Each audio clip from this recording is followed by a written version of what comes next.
11 साल कंप्लीट हो गए हैं आप लोगों की सरकार के। मैं चाहता हूं कि आप थोड़ा सा अगर तफसील से हम लोगों को बताएं कि 11 साल में आपने तो पूरा रोड का बड़ा नेटवर्क खड़ा कर दिया है। देश के लोग जो बोलते हैं कि दूसरी तस्वीर दिखती है भारत की, आपको क्या लगता है सर कि क्या डिफरेंट किया और क्या और होना चाहिए? देखिए, हमारे प्रधानमंत्री जी का ये सपना है कि भारत विश्वगुरु बने, विश्व की 3rd लार्जेस्ट अर्थव्यवस्था बने और $5 ट्रिलियन की इकोनॉमी बने। और ये अगर उद्दिष्ट अगर हमको पूरा करना है तो हमें एक्सपोर्ट को बढ़ाना होगा, तभी इंडस्ट्रियल सेक्टर में ग्रोथ होगी, हमारी एग्रीकल्चर ग्रोथ होगी, सर्विस सेक्टर में ग्रोथ होगी, रोजगार निर्माण होंगे, वेल्थ क्रिएट होगी। और इसके लिए इंफ्रास्ट्रक्चर डेवलप करने की आवश्यकता है, water, power, transport and communication. हमारी सबसे बड़ी समस्या ये थी कि हमारे देश की लॉजिस्टिक कॉस्ट 16% थी, चाइना की 8% थी, अमेरिका और यूरोपियन कंट्रीज़ की 12% थी। हमारे रोड अच्छे नहीं थे, हमारे पोर्ट्स अच्छे नहीं थे, हमारे यहाँ फ्यूल में भी काफ़ी महंगा पड़ता था, ट्रैफिक जाम के कारण देरियाँ होती थी। अब हमने जिस प्रकार के रोड बनाए हैं उसके कारण हमारी लॉजिस्टिक कॉस्ट अभी 6% कम हुई है और आने वाले विशेष रूप से 1 साल में हम 9% पर आएंगे।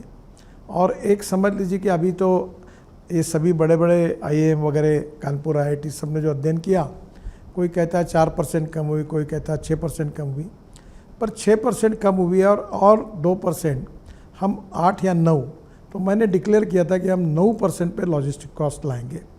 तो ये जो 6% से बचत होगी उससे हमारा एक्सपोर्ट बढ़ेगा, हम और कॉम्पिटिटिव बनेंगे और हमारा देश विश्वगुरु बनेगा। और इसलिए हम बड़े तेज़ी से उसके तरफ जाएंगे, क्योंकि water, power, transport and communication, ये इंफ्रास्ट्रक्चर अच्छा डेवलप होगा तो हमारे देश के विकास की गति दुगनी तिगनी होगी। ये बात निश्चित रूप से प्रूवन भी है और ये होने वाला भी है। सर, आपने कई हाईवेज छोटे और स्ट्रेचेस डेवलप कर रहे हैं। आपने बोला था कि हम 3 घंटे में, 2 घंटे में देहरादून पहुंच सकते हैं। ऐसे कोई नए इन दी ऑफरिंग है जो आप नए डेवलपमेंट्स कर रहे हैं जो देश को आप बताना चाहते हैं कि हाँ, ये चीजें होने वाली हैं अभी आने वाले दिनों में? देखो, विशेष रूप से हम 25 ग्रीनफील्ड एक्सप्रेस हाईवे बना रहे हैं और करीब 3000 किलोमीटर पोर्ट कनेक्टिविटी के हाईवे बना रहे हैं। और धार्मिक पर्यटन के लिए हमने 1 लाख करोड़ से हाईवे तो बन गए और 1 लाख करोड़ के बना रहे हैं। आपको लगा बुद्ध सर्किट, ये हमने 22,000 करोड़ का पूरा किया। ये south east Asia, Indonesia, Malaysia, China, Singapore, Hong Kong, Japan, ये सब बौद्ध धर्मीय लोग जब आते हैं तो ये भगवान गौतम बुद्ध के जन्म स्थान पर जहाँ उनको ज्ञान प्राप्त हो वहाँ सब जगह जाते हैं। तो अब सब जगह अच्छे रोड बनने से फॉरेन टूरिस्ट भी बढ़ गया है। दूसरा, 4 धाम, बद्रीनाथ, केदारनाथ, गंगोत्री, यमुनोत्री, इसका ट्रैफिक 3 गुना बढ़ गया। अब लोग, स्टेट गवर्नमेंट को रोकना पड़ा क्योंकि रोड अच्छा बना। अभी हम केदारनाथ के रोपवे बना रहे हैं, तो एक प्रकार से वो भी 12,000 करोड़ का प्रोजेक्ट है। राम वन गमन मार्ग, राम जहाँ से वनवास के लिए गए थे वो हाईवे हम बना रहे हैं। 84 कोसी परिक्रमा है वो बना रहे हैं। कैलाश मानस सरोवर को पिथौरागढ़ से, उत्तराखंड से जा सकेंगे, वो रोड 85 to 90% पूरा हुआ है, वो हम बना रहे हैं। महाराष्ट्र में हमने पंढरपुर, देहू, आळंदी को जोड़ने वाला 12,000 करोड़ का पालखी मार्ग बनाया, बेट द्वारका का बनाया। पंढरपुर, गाणगापुर, अक्कलकोट, हर जगह पर जितने धार्मिक पर्यटन के स्थल हैं जहाँ लोग जाते हैं, हमने वहाँ अच्छे रोड बनाए। और ये मुझे करीब 2 लाख करोड़ की ये परियोजना हम पूरी कर रहे हैं। विशेष रूप से जो 25 ग्रीनफील्ड हाईवे बना रहे हैं वो भी बहुत इम्पॉर्टेंट है। और उसमें से आपको एक छोटा सा उदाहरण बता दूं कि मनाली से आप निकलेंगे तो रोहतांग पास जाने के लिए 3.5 घंटा लगता था, 8 मिनट में आते। अटल टनल बनी, अटल टनल से बाहर आएंगे तो आप डायरेक्ट लद्दाख लेह तक हम 8 टनल बना रहे, रोड बना रहे। लद्दाख लेह से आएंगे तो कारगिल के नीचे झोजिला टनल, आशिया की सबसे बड़ी 12 किलोमीटर की टनल बना रहे, वो 75-80% काम पूरा हो गया। बाद में झेड़बोर टनल प्रधानमंत्री ने उद्घाटन किया, वो भी पूरी हुई। वहाँ से श्रीनगर आएंगे और श्रीनगर और जम्मू के बीच में हम 36 टनल बना रहे हैं, उसमें से 23 टनल पूरी हुई है, 4-5 टनल पर काम शुरू है। और जैसे हम जम्मू आते हैं उसके पहले ही कटरा के पास कटरा दिल्ली एक्सप्रेस हाईवे शुरू होता है अमृतसर होकर दिल्ली आएंगे, दिल्ली से दिल्ली मुंबई हाईवे से निकलकर हम सूरत तक जाएंगे। और आप भी साउथ में जाना होगा उत्तर भारत को, तो मुंबई, पूना, कोल्हापुर, सोलापुर से आगे जाते थे, बेंगलोर, चेन्नई, कन्याकुमारी, त्रिवेंद्रम। अब वहाँ जाने की ज़रूरत नहीं। अब सूरत से नया ग्रीन हाईवे बना रहे हैं हम, सूरत से नासिक, नासिक से अहमदनगर, अहमदनगर से सोलापुर, सोलापुर से कर्नूल, कर्नूल से कन्याकुमारी, चेन्नई, बेंगलोर, कोचीन, त्रिवेंद्रम, हैदराबाद, सब पूरे साउथ को जाने के लिए अब मुंबई, पूना, सोलापुर, कोल्हापुर जाने की ज़रूरत नहीं। 240 किलोमीटर दिल्ली से चेन्नई अंतर कम हुआ। अगर हमको बचपन में हम सुनते थे कश्मीर से कन्याकुमारी तक, ये सपना इसमें पूरा हो रहा है। अभी आपको दिल्ली में तो हम लोग इतने हाईवे बना रहे हैं कि दिल्ली से देहरादून अब 4-6 महीने में शुरू होगा 2 घंटे में, दिल्ली से अमृतसर 3.5-4 घंटे में, दिल्ली से कटरा 6 घंटे में, दिल्ली से श्रीनगर 8 घंटे में, दिल्ली से जयपुर 2 घंटे में, चेन्नई से बेंगलोर 2 घंटे में, बेंगलोर से मैसूर हो गया वो जो 1 घंटे में हो गया, और यहाँ को मेरठ से दिल्ली 4.5 घंटे लगते थे, अब 50 मिनट में हुआ।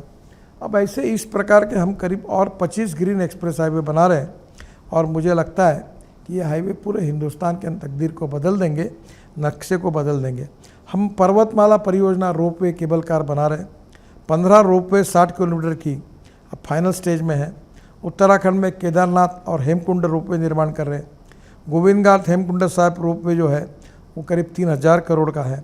सोनप्रयाग केदारनाथ रोपवे हमने अवार्ड कर दिया है 5000 करोड़ का। हम 35 मल्टी मॉडल लॉजिस्टिक पार्क बना रहे हैं। 670 हमने रोड साइड एमिनिटीज़ बनाए, काफ़ी कुछ बन चुकी है। सबसे इम्पॉर्टेंट स्थिति ऐसी है कि हम इंटर मॉडल स्टेशन बना रहे हैं, तिरुपति में बना रहे हैं और कटरा में बना रहे हैं। और इतना ही नहीं, तो हमने करीब 4.5 करोड़ पेड़ 3 मीटर के लगाए, 80,000 पेड़ ट्रांसप्लांट किए, बाम्बू का क्रैश बैरियर बनाया, और सबसे महत्वपूर्ण चीज़ है कि दिल्ली को ट्रैफिक जाम से मुक्त करने के लिए और दिल्ली को प्रदूषण से मुक्त करने के लिए हम 1.25 लाख करोड़ के रोड बना रहे हैं। उसमें से करीब 1 लाख करोड़ के रोड आने वाले दिसंबर तक पूरे हो जाएंगे। और निश्चित द्वारका एक्सप्रेस हाईवे आपने देखा है, स्टेट ऑफ आर्ट प्रोजेक्ट है, वो टनल भी शुरू हो गई है, ट्रायल भी शुरू हो गया। अब दिल्ली में कालिंदी कुंज वाला एक बड़ा रोड है जिसमें दिल्ली मथुरा एकदम शॉर्ट हो जाएगा। हम देहरादून वाले हाईवे को UR2 को जोड़ रहे हैं। UR2 से पानीपत से एयरपोर्ट 3.5 घंटे लगते हैं, आधा घंटे में जाएंगे। तो ये इतने बड़े प्रमाण पर दिल्ली में भी हम काम कर रहे हैं, जिसके नई योजनाएं भी हाथ में ले रहे हैं, जिसमें दिल्ली को भी ट्रैफिक जाम से मुक्ति मिलेगी, ऐसा मुझे विश्वास है, और प्रदूषण से भी मुक्ति मिलेगी। गडकरी जी, जो आपने सारे प्रोजेक्ट्स गिनवाए, आपको क्या लगता है ये पूरा ओवरऑल पिक्चर, तस्वीर कब तक देश को सामने दिखेगी होती हुई? हालांकि अलग अलग टाइमलाइन है सबकी, लेकिन आप पूरा जैसे कंप्लीशन जिसे बोलते हैं, क्योंकि ये बहुत आपने जो प्रोजेक्ट्स बताए हैं ये बिल्कुल शक्ल बदल सकते हैं इंफ्रास्ट्रक्चर की। नहीं सर, आप बदल सकता नहीं, बदल गई है। और मैं आपको बता रहा हूँ कि अभी तो आपने न्यूज़ रील देखी है, असली पिक्चर तो शुरू होना बाकी है। जो पाइपलाइन में प्रोजेक्ट हो रहे हैं वो इतने तेज़ी से दौड़ रहे हैं कि निश्चित रूप से आप 2 साल के अंदर हमारा रोड इंफ्रास्ट्रक्चर अमेरिका के बराबर होगा, और वो बिहार और उत्तर प्रदेश का होगा। यानी मैं तो आपको थोड़ा वो लगता नहीं झिझक कि अमेरिका जैसा इंफ्रास्ट्रक्चर होगा? कोई कई पॉलिटिशियंस हमारे बोल के सर, मुझे इसलिए झिझक नहीं होती कि अमेरिका से कुछ लोग मेरे पास आए थे और उन्हें नाराज़गी जताई। उन्होंने मुझे कहा आप गलत बोलते हो। मतलब क्या हुआ? मुझे लगा कुछ गलती हो गई। उन्होंने बोला आज का हिंदुस्तान का रोड इंफ्रास्ट्रक्चर अमेरिका से अच्छा है। आप कभी अमेरिका में आए हुए लोगों को जिन्होंने देश में अभी टूर किया होगा उनसे पूछो, वही आपको सही प्रतिक्रिया देंगे।